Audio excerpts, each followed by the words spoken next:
Mesdames et messieurs, bonjour et bienvenue dans cette nouvelle édition de la rédaction. Voici les trois principaux titres de l'actualité de ce jeudi.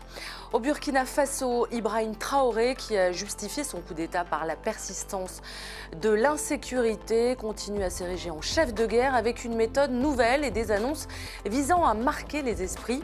Dans son sillon, le nouveau Premier ministre promet un gouvernement de combat.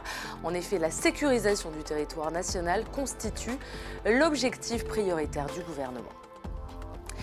Au Nigeria, selon les Nations Unies, il serait près de 1,8 million d'enfants menacés de malnutrition aiguë sévère. Parmi eux, plus de 300 000 risquent de mourir s'ils ne reçoivent pas un traitement urgent.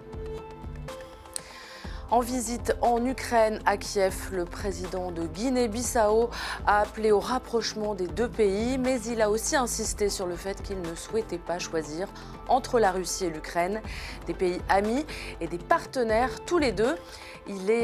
Umaro Sissoko Embalo est aussi le président en exercice de la CEDEAO. Je vous le disais dans les titres, au Burkina Faso, Ibrahim Traoré veut imprimer sa marque. Il a d'abord annoncé le recrutement de 50 000 civils pour renforcer l'armée. Ensuite, une série de mesures marquantes et populaires ont été annoncées par le nouveau Premier ministre, Apollinaire Kyelem. Il a déclaré que la sécurisation du territoire national constitue l'objectif prioritaire du gouvernement. Les détails de son programme avec Émeric Touaignan. Quelques heures après leur nomination, les 23 ministres du nouveau gouvernement du Burkina Faso se sont réunis mercredi à la primature pour leur premier conseil des ministres. C'est un gouvernement de combat qui a été formé, a déclaré le Premier ministre Apollinaire de Tembela à l'issue de ce conseil des ministres présidé par le capitaine Ibrahim Traoré en personne. Occasion pour le nouveau chef du gouvernement de préciser les objectifs prioritaires de la nouvelle équipe de transition. En première ligne, la sécurisation du territoire national face à la montée du djihadisme dans le pays. Ce n'est pas un gouvernement de dîner de gala. Et le président vient d'insister sur ce point encore ce matin. Alors donc, ce gouvernement aura principalement trois objectifs. Le premier objectif, le principal et le prioritaire, c'est la sécurisation du territoire. C'est la sécurisation du territoire. Et ça, tout le monde peut y contribuer. Chaque Burkinabé qui se dit patriote peut y contribuer à sa façon. Le Burkina Faso est pris depuis 2015 dans une spirale de violence attribuée à des mouvements djihadistes affiliés à Al-Qaïda et au groupe État islamique. Lundi encore, au moins 10 soldats ont été tués et une cinquantaine de blessés lors d'une attaque terroriste à Djibo, ville sous blocus djihadiste depuis 3 mois dans le nord du pays. Le nouveau gouvernement est déterminé à en finir avec cette spirale de violence terroriste, mais il compte également contribuer à l'amélioration du niveau de vie de la population. Le deuxième objectif sera de faire en sorte à améliorer la qualité de vie des Burkinabés. Pouvoir d'achat, salubrité, insalubrité, hygiène, faire en sorte que le Burkinabé puisse vivre de façon agréable dans son environnement. Au troisième rang des priorités du nouveau gouvernement burkinabé, l'amélioration du système de gouvernance, élément indispensable pour la stabilité politique du pays, selon Apollinaire Kyelem de Tembela. Et enfin, le troisième objectif sera d'améliorer le système de gouvernance. Qu'est-ce qui fait que chaque fois il y a l'instabilité politique? Que pouvons-nous faire pour une meilleure gouvernance pour notre pays, pour notre société? Voilà les objectifs principaux du gouvernement. Et à ces 3 points, chacun peut y adhérer, pour peu qu'il ait un esprit patriotique.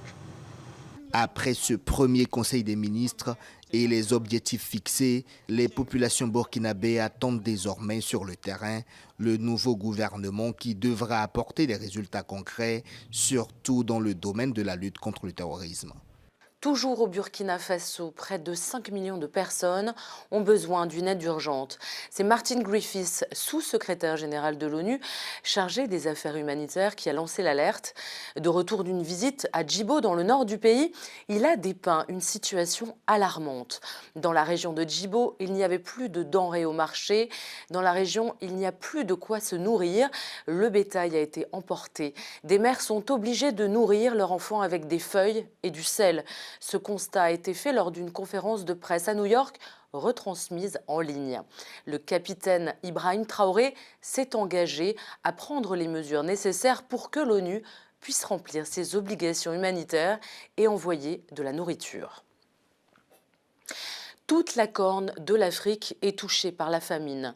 Selon les Nations Unies, près de 1,8 million d'enfants de moins de 5 ans souffrent de malnutrition sévère dans le nord-est du Nigeria. L'insurrection djihadiste, vieille de 13 ans, dans ce pays est la principale responsable de la crise alimentaire. Les centres médicaux qui s'occupent des patients les plus critiques débordent d'enfants ayant besoin d'une aide urgente, leur faim étant visible par leurs côtes saillantes et leur ventre gonflé. Soukaina Skali. Une véritable course contre la faim, avec sur la ligne de départ les enfants. Adiza Abdullah est maman d'un petit garçon et a dû quitter sa région. Sans argent, difficile pour elle de nourrir son fils et de lui procurer une situation stable. Pour commencer, il avait la rougeole. Nous avons été admis dans ce centre pendant une semaine dans cette chambre. Après notre sortie et notre retour à la maison, il a commencé à vomir et à avoir la diarrhée. Alors je l'ai ramené. Je remercie Dieu qui ne vomisse plus. Il n'a plus la diarrhée depuis que je l'ai ramené. Dans ce centre médical, ce coordinateur voit défiler sous ses yeux chaque jour des enfants mal nourris. Plusieurs causes. Ces derniers temps, le Nigeria subit de plein fouet l'inflation et a vu une augmentation de 23,3% des produits alimentaires, alors que le pays dépend des importations.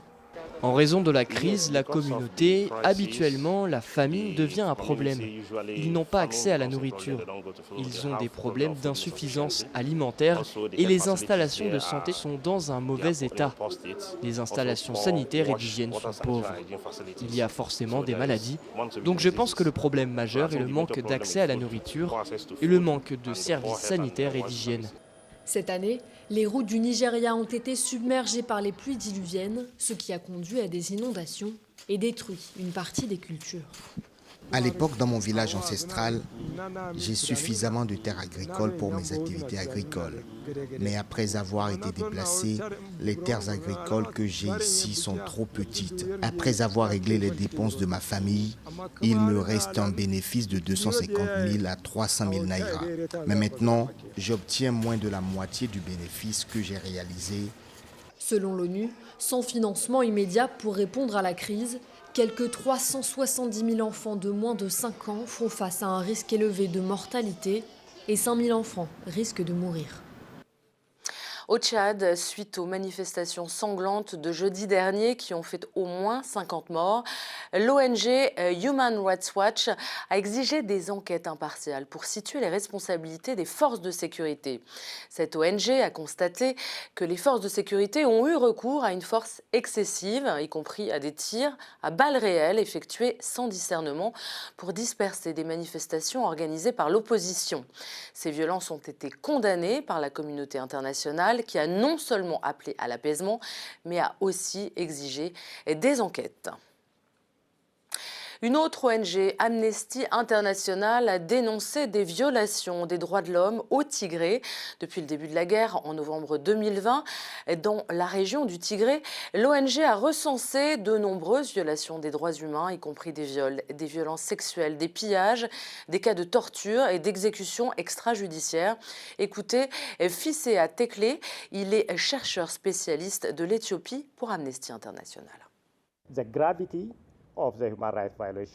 La gravité des violations des droits de l'homme dans ce conflit est extrêmement brutale et choquante. Et elle correspond à la catégorie des crimes d'atrocité.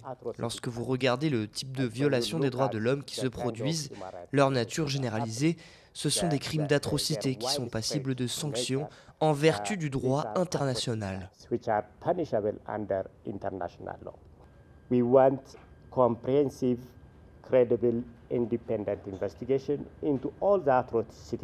Nous voulons des enquêtes complètes, crédibles et indépendantes sur toutes les atrocités commises dans ce conflit.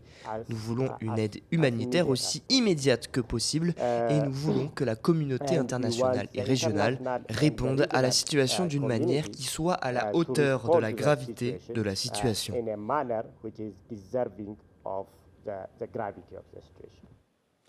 Guerre au Tigré toujours, l'ONU examine de très près les pourparlers de paix en Éthiopie. Les premiers pourparlers directs entre le pouvoir central d'Addis Abeba et les autorités de la province du Tigré ont finalement commencé mardi dernier à Pretoria, en Afrique du Sud. Les délégations tentent de trouver une sortie de crise à un conflit qui dure depuis bientôt 2 ans et a fait des milliers de morts. Rien n'a filtré pour l'instant des débats de Pretoria, mais ces négociations inédites sont très encadrées par la communauté internationale. Les détails avec Soukena Skali. Les pourparlers de paix mettront-ils fin à 2 ans de guerre au Tigré? C'est l'une des attentes de l'ONU qui scrute d'un œil attentif la situation. Dès mercredi, des discussions de paix entre les rebelles tigréens et le gouvernement d'Addis Abeba ont débuté à Pretoria, la capitale sud-africaine. Elles interviennent après une récente intensification des combats qui a alarmé la communauté internationale. Après de nombreuses négociations avec les deux parties, nous avions élargi l'accès, mais dès que les hostilités ont repris, cet accès s'est considérablement réduit. Ce n'est pas tout, il y a aussi beaucoup plus de déplacements. Ces deux choses évoluent dans des directions opposées, moins d'accès et plus de besoins. Dimanche, une équipe de négociateurs tigréens est arrivée sur place en Afrique du Sud, suivie le lendemain par le gouvernement éthiopien. Pour Addis Abeba, ces discussions sont une occasion de trouver une issue pacifique au conflit et de consolider l'amélioration de la situation sur le terrain. Le TPLF demande, lui, une cessation immédiate des hostilités, un accès humanitaire sans entrave et le retrait des forces érythréennes. Les seuls mots qui décrivent notre accès aux personnes dans le besoin, dans le Tigré en particulier, sont très limités. Et il est très limité à cause des combats essentiellement entre le TPLF et l'armée fédérale. Ces derniers mois, la reprise des combats a interrompu l'acheminement de nourriture et de médicaments au Tigré, où vivent 6 millions d'habitants. Ils sont également privés des services essentiels comme l'électricité, le carburant et les télécommunications. La 8e édition du Forum international de Dakar sur la paix et la sécurité en Afrique était placée cette année sous le thème « L'Afrique à l'épreuve des chocs exogènes ». Lors de ce forum, l'ex-président du Niger a vivement critiqué les Occidentaux sur l'aide au Sahel. Les explications avec Mathieu Nicolas.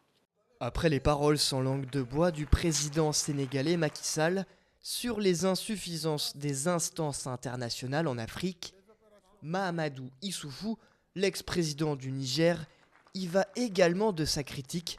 Cette fois, ce sont les partenaires occidentaux qui sont visés. L'ancien président du Niger, un pays du Sahel confronté aux groupes armés djihadistes, relaie le sentiment d'incompréhension des Africains sur l'aide massive accordée à l'Ukraine, alors que le Sahel aussi aurait besoin du même type de soutien. En Ukraine, et ça choque les Africains d'ailleurs de voir les milliards qui pleuvent sur l'Ukraine, alors que les regards sont détournés de la situation au Sahel. Quand on a mis en place, pour illustrer ce que je veux te dire, le G5 Sahel et sa force conjointe, pour rendre opérationnelle la force conjointe du G5 Sahel, il nous fallait 400 millions de dollars.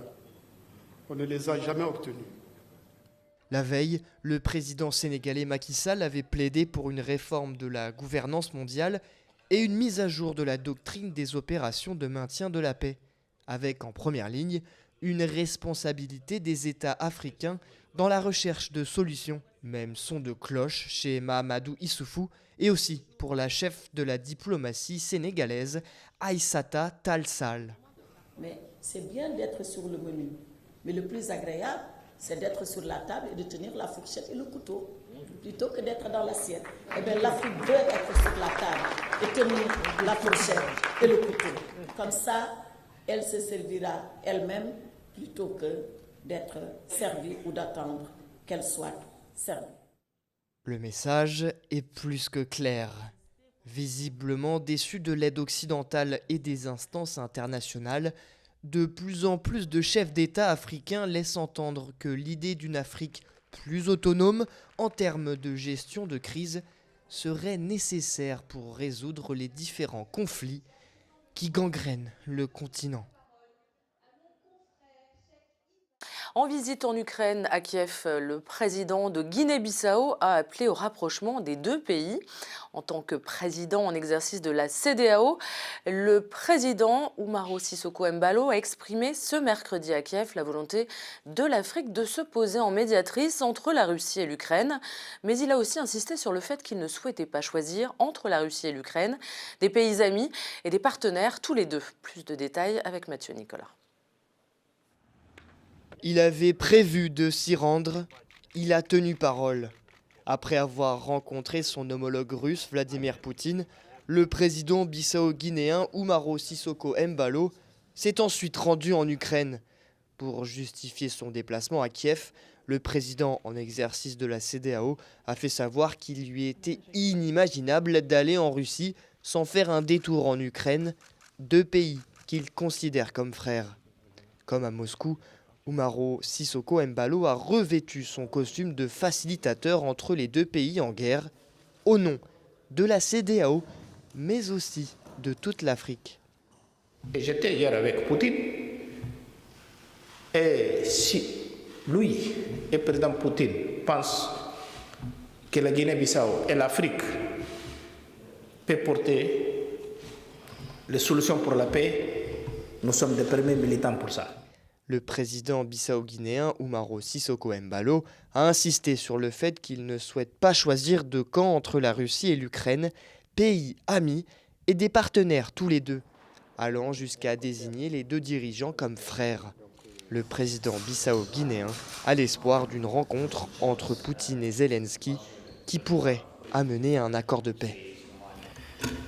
Moi j'ai dit que, et je l'affirme, que la Russie est un partenaire stratégique aujourd'hui, comme l'Ukraine aussi, c'est notre partenaire. Donc c'est pour cela qu'hier j'ai dit effectivement que la Russie était toujours nos partenaires stratégiques, malgré qu'aujourd'hui il y a une guerre entre la Russie et l'Ukraine. Kiev cherche des appuis en Afrique où la Russie entretient des relations historiques avec plusieurs États. Mais plusieurs pays africains affichent une neutralité dans la guerre en Ukraine.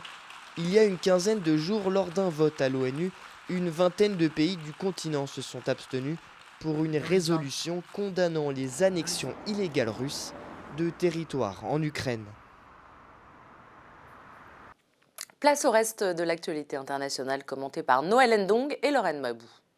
Le chargé d'affaires de l'ambassade des États-Unis en Libye a annoncé que son pays soutient l'émissaire de l'ONU, Abdoulaye Bathily, pour la tenue d'élections en Libye. Abdoulaye Bathily devra trouver une solution à la crise interlibyenne qui se traduit par un conflit entre le gouvernement de Fathi Bashagha, désigné par le Parlement, et celui d'Abdulhamid Dbeiba, qui refuse de céder le pouvoir au gouvernement mandaté par le nouveau Parlement élu. La date de la tenue d'élections parlementaires et présidentielles n'a pas encore été arrêtée. Le comité militaire mixte libyen se réunira ce jeudi dans la ville de Sirte.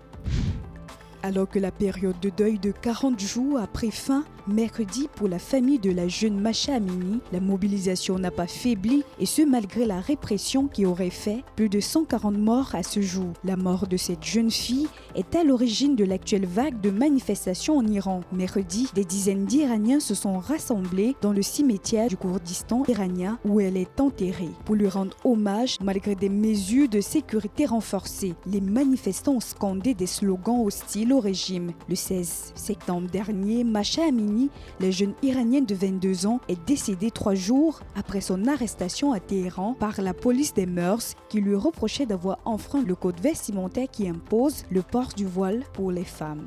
Mercredi soir, à l'Assemblée nationale, la première ministre Elisabeth Borne a de nouveau engagé la responsabilité de son gouvernement via le 49.3. Cette fois-ci, La chef du gouvernement est passée en force pour faire adopter le budget 2023 de la sécurité sociale. Elisabeth Borne a pointé du doigt les 1160 amendements restants et les délais fixés par la Constitution. Ce 49.3 permettra l'adoption du texte sans vote en première lecture ce jeudi soir. En réaction, la France insoumise a promis de déposer une nouvelle motion de censure. C'est la troisième fois qu'Elisabeth Borne engage le 49.3 sur les tests budgétaires et ce sera la quatrième motion de censure contre son gouvernement.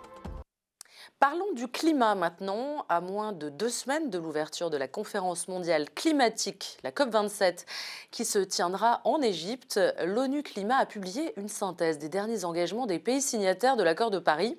Alors selon ce nouveau rapport, les efforts pour lutter contre le réchauffement climatique ne mettent pas sur la voie d'un monde à plus 1,5 degré Celsius, mais plutôt à plus 2 degrés Celsius et demi d'ici la fin du siècle. Plus d'explications avec Soukaina Ascali. Dans un nouveau rapport de l'Agence de l'ONU pour le climat, le ton est alarmiste. Si la courbe des émissions mondiales fléchit, pour les experts onusiens, les efforts restent insuffisants.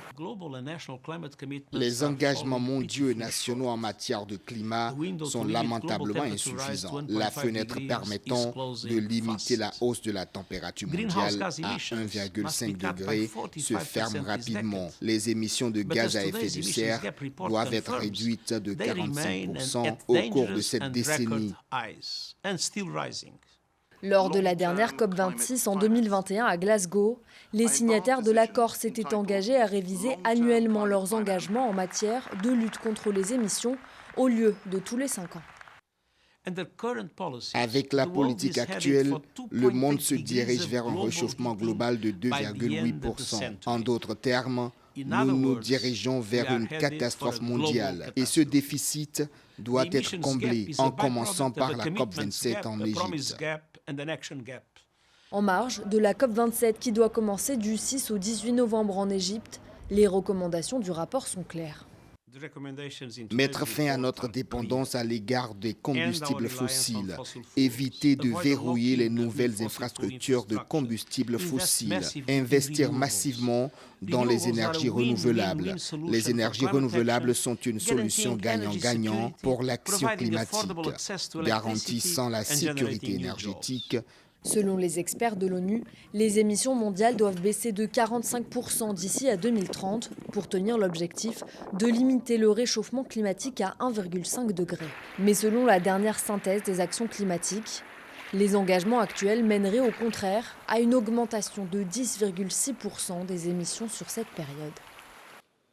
Politique en France, concernant le dossier épineux des retraites, le président Emmanuel Macron s'est dit ouvert à un report de l'âge de départ à 64 ans, mais en cas d'allongement de la durée de cotisation. Écoutez-le, il était interviewé hier soir sur France 2, où il en a profité pour réaffirmer son ambition réformatrice malgré les crises et les déboires.